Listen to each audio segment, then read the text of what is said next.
দাদা আমি ওকে ভালোবাসি। চুপ! তোর ভালোবাসা আমি এই মেয়েকে কোনোদিনে মেনে নেব না।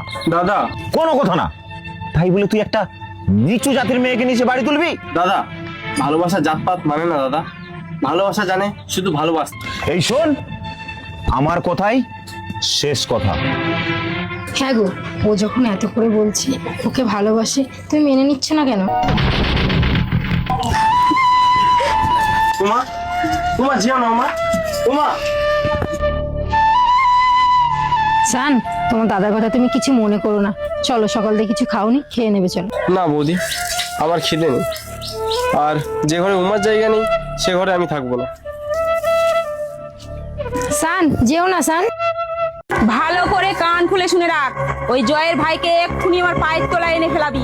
ও নিয়ে চিন্তা করতে হবে না করতাম। আর তা না হলে দেখেছিস এই আঁশবটি, ধর থেকে এক একজনের মুন্ডু আলাদা করে দেবো। 24 ঘন্টা সময় দিন কর্তামা, ওই জয়ের ভাইকে আপনার পায়ের তলায় এনে ফেলবো।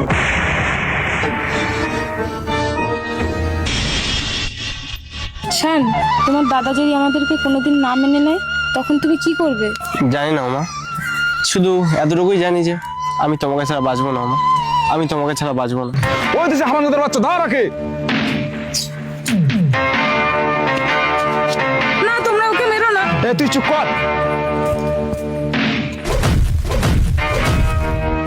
ধর ওকে, ওর মুন্ডু আজ আমি ধর থেকে আলাদা করে দেবো। না মা, ওকে মেরো না মা। আপনারা ছোট জাত বলে আমি জানতাম, তাহলে এতটা ছোট আমি কখনো ভাবতেও পারিনি।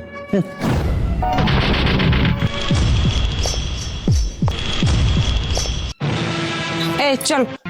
দাঁড়ান, কোথায় যাচ্ছেন আপনি? আপনি যদি না থাকেন তো ওদের চার হাত এক করবে কে? শান, তুই তো চেয়েছিলি উমাকে, তা যা, এখনো দাঁড়িয়ে আছিস কেন বোকার মতন? যা ওর কাছে। মা, তোরা যে ইচ্ছেটাই আমি পূরণ করলাম।